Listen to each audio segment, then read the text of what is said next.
Jesus way, oh the Jesus way, is the way of peace. is the way of peace. Oh, the Jesus way, Oh the Jesus way, is the way of peace. is the way of peace. Oh, the Jesus way is the way of peace. When he is king, all wars will cease.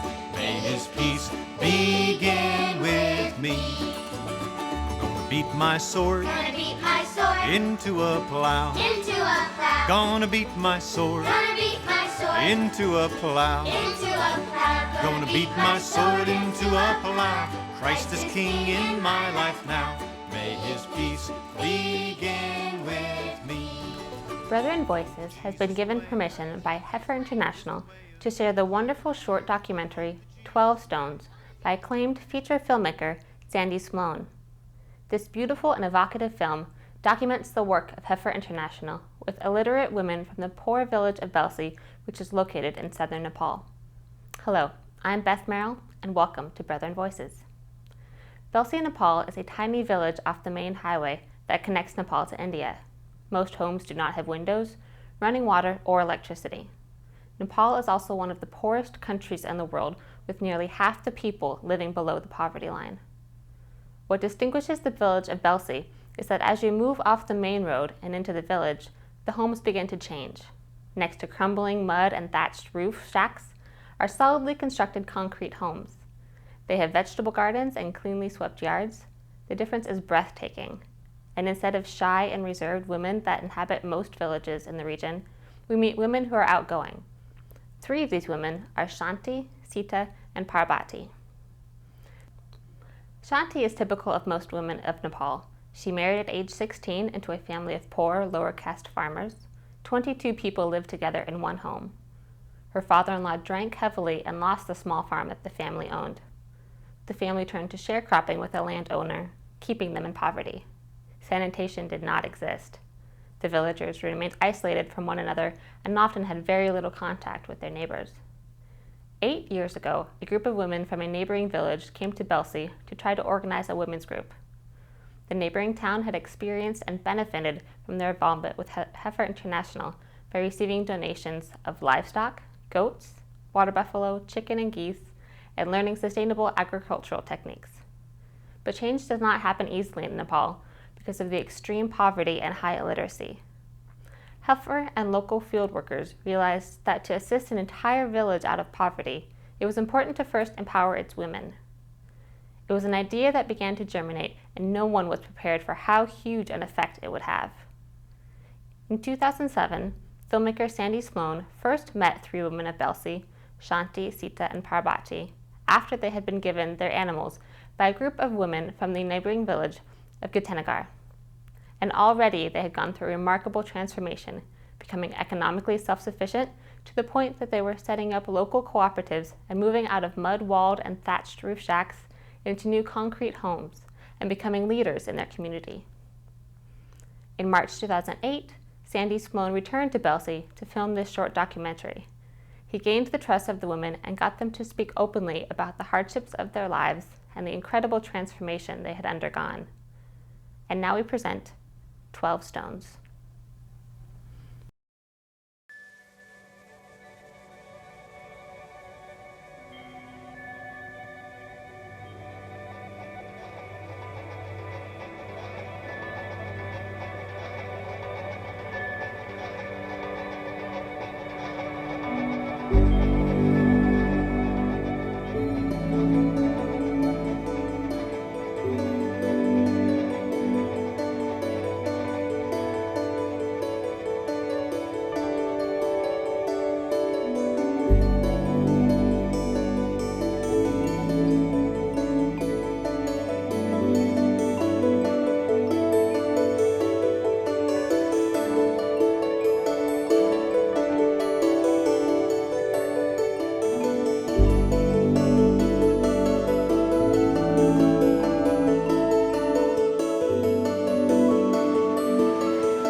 Reaching across century-old caste boundaries, a community organizer named Sita Pudel and some women from her community came to the lower caste village of Belle in southern Nepal as part of a remarkable effort to end poverty by empowering poor, illiterate women. हाम्रो पहिला चाहिँ सीता म्याडमहरु आउँदा कस्तो फोहोर थियो त्यति बेला आउँदा त पुरा थोरै फोहोर ल यति नाक छोपेर यस्तो गरेर आउने यस्तो पुरा यस्तो गरेर यस्तो साडी उचालेर यस्तो गरेर आको गनाएर Sita and the women in her group had been given goats and months of training by Heifer International, an aid organization that helps impoverished families around the world become self-sufficient. Sita's own village had emerged from poverty, and now she and the other women were trying to help the villagers of Belle.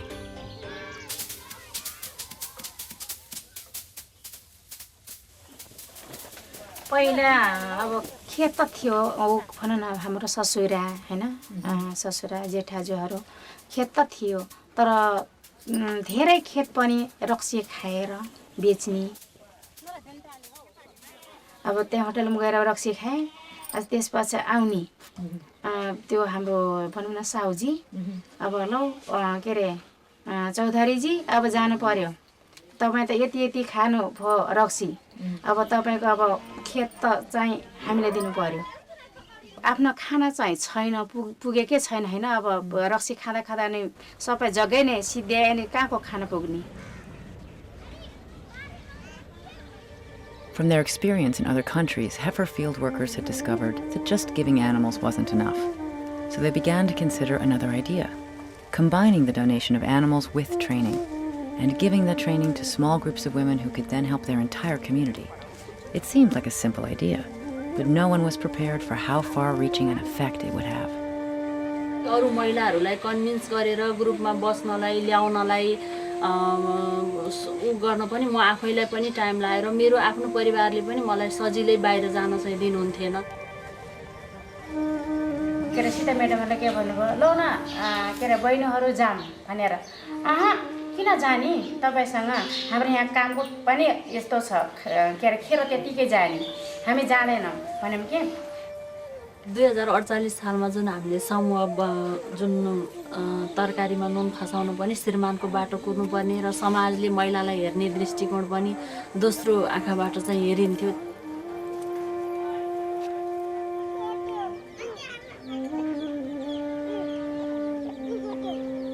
दिदीहरु आउँदा को पहाडले आयो भनेर त्यो चाहिँ एकदम पल पारेर खडेको बार यस्तो पल पारेर हेर्ने ओ यो पहाडले किन आएको होला भनेर के रिस्याएर अनि त्यतिकै भित्र पस्ने कसले भनिने मैले नै त्यसै गरेको तै पनि दिदीहरु आएर हामीलाई लौ बहिनी के रे आउ तिमीहरु हामी केही न केही तपाईहरुलाई सिकाउँछु के सिकाउँछ र तपाईहरु भनेर के पहिले बोल्नु पनि नजानी के सिकाउँछ र पहाडनीहरु भनेर के एकदम नराम्रो शब्द के भन्नु.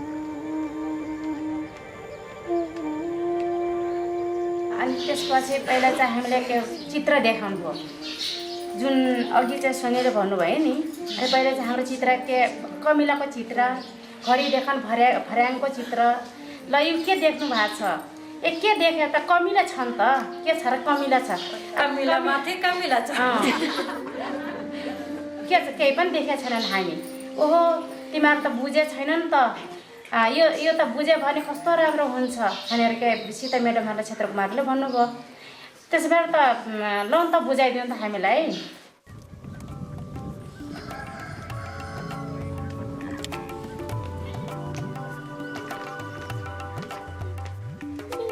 नमस्कार दिदी के गर्दै हुनुहुन्छ? पहिला जस्तै हामी यो अब के रे समूह गठनमा हुँदैसम्म हामी एकअर्कामा बोल्न पनि त्यति साह्रै हुन्थेन.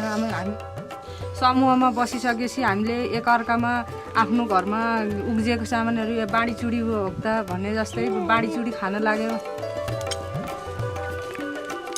अनि हामी काम गर्दाखेरि संयुक्त रूपमा हामीले काम गर्छौं. हामी सबै मिलेर पहिला एकै गर्न पर्थ्यो भने अहिले संयुक्त मिलेर गरेपछि एकदम राम्रो लाग्छ.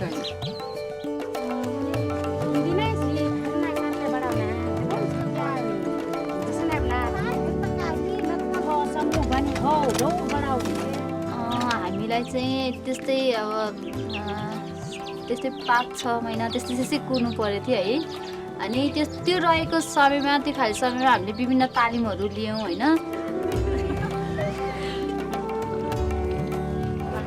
परिसरबारी त्यो शुद्धिकरण र दिगो कृषि तालिमहरू, हेफरका आधारशिला, समूह व्यवस्थापन, पशु व्यवस्थापन। त्यसपछि हामीले अरू सामाजिक कामहरू, बाटो सरसफाइ गर्ने काम, चौतारा निर्माण गर्ने कामहरू गऱ्यौँ। म चाहिँ आधारशिला तालिमबाट नै एकदमै आफ्नो आत्मबल चाहिँ बढाउँदै लगेको छु। जस्तो यिनले चाहिँ त्यही ट्रेनिङमा आउँदा पनि मान्दैनथिन्। म आफै नै इन्फो ग्रुपमा गएर ट्रेनिङ दिएको अनि यिनी मान्दैनथिन्। जब कर्नरस्टोन सिकिसकेपछि पहिलो जुन ट्रेनिङ 3 बोलाउनु पऱ्यो सञ्चार गरेको भरमा चाहिँ आफै आयो भने चाहिँ पहिला जान्न त जानेको व्यवहारमा उतारेको चाहिँ थिएन। साँच्चै आधारशिला चाहिँ रियलाइज भयो नि त हामीलाई एकदम आत्मामा लाग्यो। सबैभन्दा ठुलो कुरो आत्मैबाट आउनुपर्छ क्या काम गर्नको लागि चाहिँ, जुन आत्मैबाट चाहिँ चिनायो हामीलाई आधारशिलाले नै।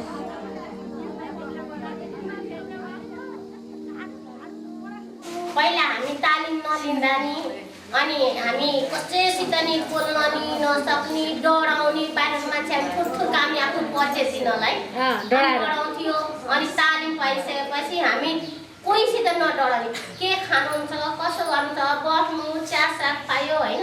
हामी पाहुनालाई आदर एकदम माया गर्छौँ।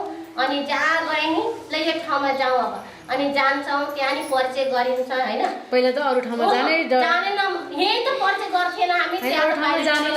जान सक्नुहुन्थ्यो पहिला त जान कहाँ सक्नुहुने, यो तालिम पाएपछि बल्ल हो। जे कुरा पनि श्रीमानलाई नसोधिकन त हुँदैन। जे पनि सोध्नै पर्ने, जे पनि लुगा पनि बुढाले किनेर ल्याइदिने, नुन तेल सबै बुढाले किनेर ल्याइदिने होइन। अनि पछिबाट त हामी तालिम पाइसकेपछि अनि हाम्रो घरमा भैँसी थिएन है। अनि त म त एउटा पाडी किन्छु समूहबाट ऋण लिएर पनि पाडी किन्छु भने होइन।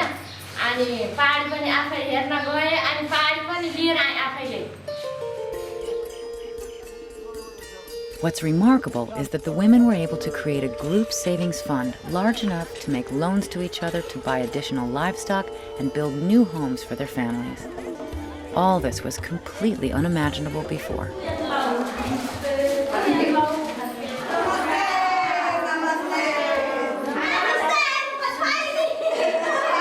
अब जस्तो कि हाम्रो पहिला सुरु अब बचत मात्रै थियो भनेदेखि त्यो बचतको मात्रै भरमा नपरेर हामी अब केही पनि सामूहिक कामहरू गरौँ न भन्ने भावना थियो।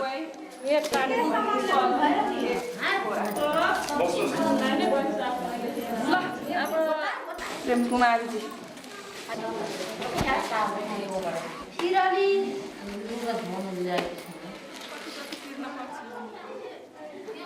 मैले त अब धेरै पढेको छैन, 5, 6, 7 पढेको होइन। अनि त्यो पछाडि हामीले केही नि जाने थिएनौँ। अब नजान्दाखेरि अब यहाँको दिदीबहिनीहरूले नि अलिअलि अक्षर चिन्न पर्यो।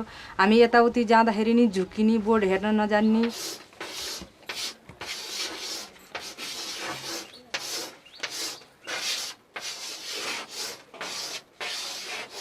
तपाईँहरू योभन्दा अगाडि पढ्न लेख्न जान्नुहुन्थ्यो अरे?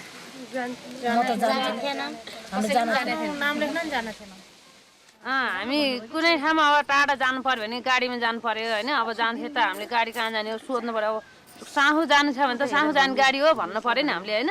त्यो भन्दाखेरि अनि यो कहाँ जाने गाडी भन्ने नि चिन्यौँ र कति नम्बर गाडी भनेर पनि चिन्यौँ क्या हामीले। र त्यतिसम्म अब गाडीको नम्बर चिन्नु सक्ने, आफ्नो नाम लेख्न सक्ने, आफ्नो इन्डा बाँसुकी आफ्नो महिला भनेर अब चिनाउनु सक्ने भयौँ। त्यति चाहिँ नि लेख्न सक्ने भएछौँ। पहिला मैले माइतमा हुँदाखेरि नि मेरो हजुरबा हजुरआमाले के भन्नुभयो भने छोरीलाई पढाएर काम छैन भनेर मलाई स्कुल जान दिनु भएन। मेरो भाइलाई चाहिँ बोर्डिङ स्कुलमा पहिला पनि पुलचोक बोर्डिङ स्कुलमा गाडी घरमै आउँथ्यो लिनलाई। अनि गाडीमा पठाउनु भयो, मैले पढ्न पाइनँ।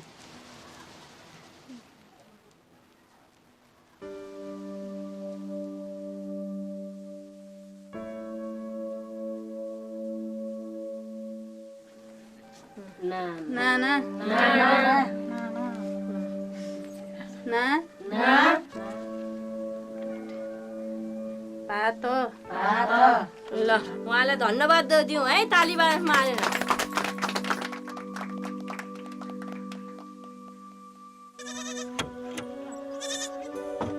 सुदीपलाई मात्रै भर्ना गरेको थियो अनि 1 वर्ष पढ्यो सुदीपले बोर्डिङ। अनि त्यसपछि मेरो आय आर्जन भन्ने त्यति बेला केही पनि थिएन कि आय आर्जन गर्नुपर्छ भन्ने हुने भावनै थिएन। अब जानियो पनि थिएन, त्यति मेसो थिएन। आय आर्जन अलिकति बढाउन जानियो बाख्रा पाठाबाट। अनि त्यसपछि 1 वर्ष स्कुलमा लग्यो दुइटैलाई फेरि।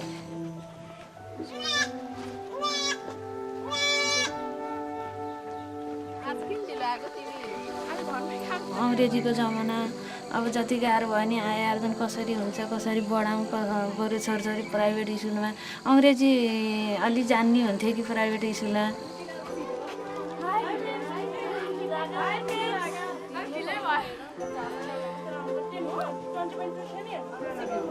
घर परिवारमा त्यस्तो मतलब यो काम यसले मात्रै गर्ने हो भने जस्तो त्यो भावनै त्यस्तो थियो नि त। अहिले चाहिँ बाँडीचुँडी सबै अब सानोले सक्ने काम सानोले, ठुलोले सक्ने काम ठुलोले। अब पहिला त सुरुमा त मेरै अवस्था भन्दाखेरि अब भित्र खाना पकाउने यताउता सबै गरेर पनि गोठको पनि सबै आफैले गर्नु पर्थ्यो कि। त्यो मेरै काम हो, त्यो मेरै जसरी नि मैले भ्याउनै पर्थ्यो कि। अहिले चाहिँ त्यस्तोमा अब यस्तो ठाउँ हिँड्न पऱ्यो आज नगई नहुने भयो भनेपछि सर्लक्क छोडेर जाऊ भन्नुहुन्छ। अब त्यो चाहिँ सबै सम्हाल्नुहुन्छ। जसरी मैले गर्छु नि त्यसरी नै उहाँले पनि गर्छ।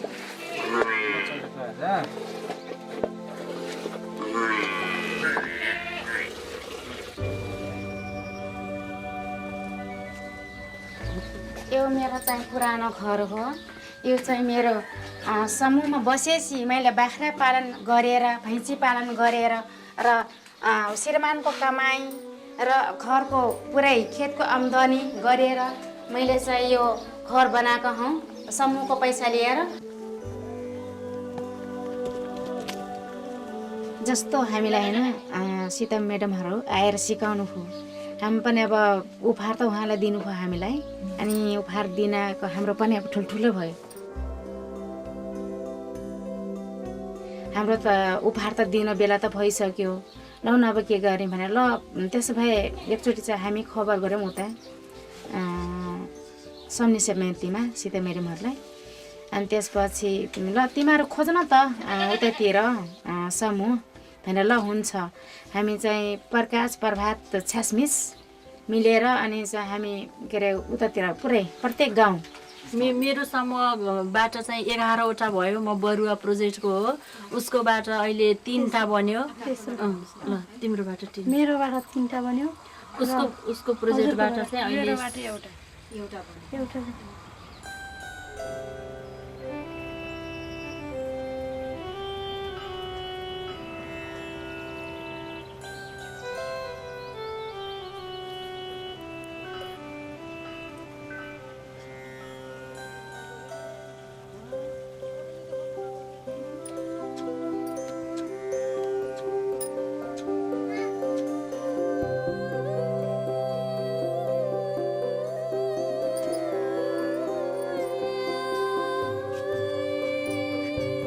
गते भन्नेदेखि 22 गते भनेर त्यो गते तोकेको दिनदेखि नै एकदम खुसी लाग्यो। हामीले पनि अब आफूले उपहार पायौँ, दिन पाएका थिएनौँ, हामीले दिने दिन पनि आइपुगेछ है भनेर अति खुसी लाग्यो।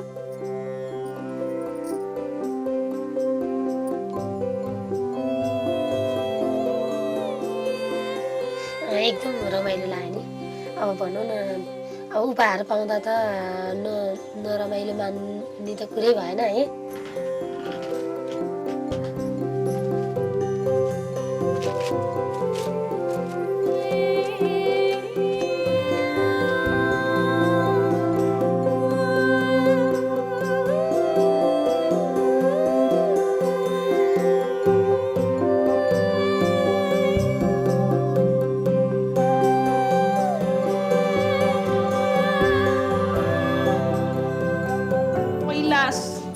ममा यस्तो थियो कि म यो कुनैलाई दिन्न, यो बरु सरेरै जाओस्, बरु फालिदिन्छु यसलाई, त्यस्तो लाग्थ्यो भनेदेखि। अहिले चाहिँ केही थोक छ भनेदेखि थोरै भए पनि एक दाना भए पनि बरु साथीलाई दिउँ जस्तो लाग्छ। ममा भएको चाहिँ परिवर्तन, जस्तो कि म र मेरो भन्ने भावना पुरै हटेर ममा चाहिँ हामी र हाम्रो भावना पालन चाहिँ भइसकेको छ जस्तो लाग्छ मलाई।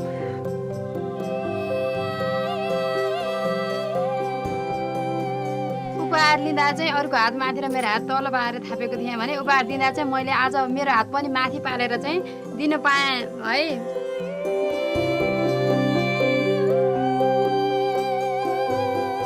म यो उपहारलाई चाहिँ तपाईँले एकदम राम्रोसँग हेरविचार गरेर चाहिँ मैले जति आय आर्जन गरेँ त्योभन्दा पनि धेरै आय आर्जन गर्नुहोस् है भनेर उपहार दिएँ।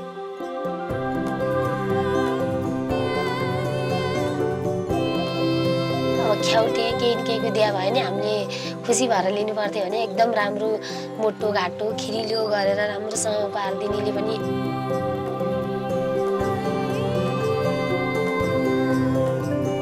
राम्रोसँग दिनुभयो। हामीले पनि एकदम खुसी साथले अब यसलाई हामी केही यो उपहारबाट हामी अब पाठीहरू धेरै जन्माएर हामीले पनि अरूलाई दिन पाएदेखि झन् खुसी होला भन्ने आशा छ।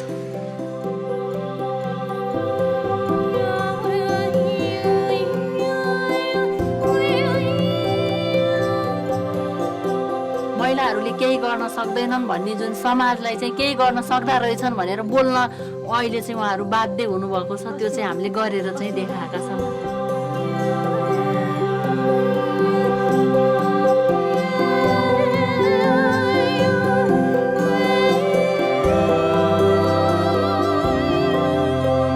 महिला भएर चाहिँ केही गर्न सकिँदैन जस्तो लाग्छ, तर मनले सक्नु पर्दो रहेछ। जे पनि गर्न सकिँदो रहेछ, समाजमा आपद विपद जे पनि गर्न सकिँदो रहेछ महिलाले चाहिँ जस्तो लाग्छ आजकल चाहिँ।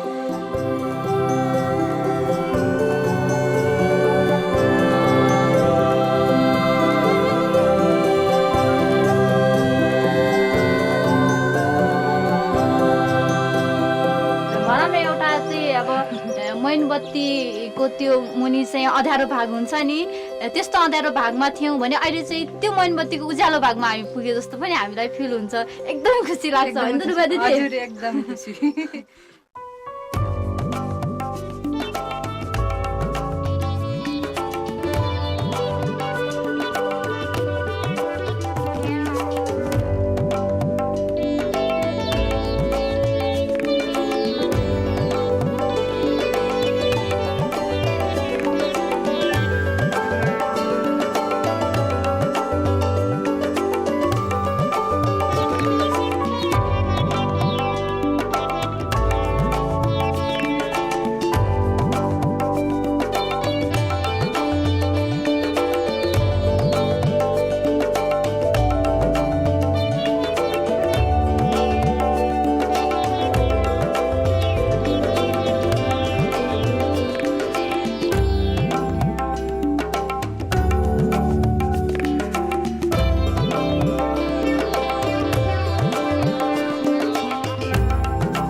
12 Stones has already won awards for the Best Short Documentary at the Newport Beach Film Festival and the Tallahassee Film Festival, and is nominated for other awards. And now, here is Alton Brown of the Food Channel with a message about Heifer International. I used to have a goat. Where did it go? It went to a family who really needed it. You see, giving a family an animal is like giving them a business. The wool, milk, eggs all turn into income for medicine, school, clothing, a better home, a sustainable livelihood. Soon the family is passing on the gift of the animal's offspring to another family who does the same and on until the whole community is lifted out of poverty. That is where my goat went, And that's why you give to Heifer International. The feature filmmaker Sandy Sloan feels that at a moment when the world is facing an unprecedented food crisis, the film 12 Stones highlights an extraordinary new model of aid with the potential to keep hundreds of thousands of people out of abject poverty and hunger. 12 Stone also addresses two commonly asked questions about foreign aid. Does it work? And what can I do? Well, now the rest is up to us. Take a look at the website of Heifer International, www.heifer.org. Thanks for joining us on Brethren Voices. Our next program will take us to the World Friendship Center in Hiroshima, Japan, where Brethren volunteer service workers have been involved for years. This is Beth Merrill. Until then, peace. Is the way of peace. Is the way of peace. Oh, the Jesus way is the way of peace. When he is king, all wars will cease. May his peace begin with me.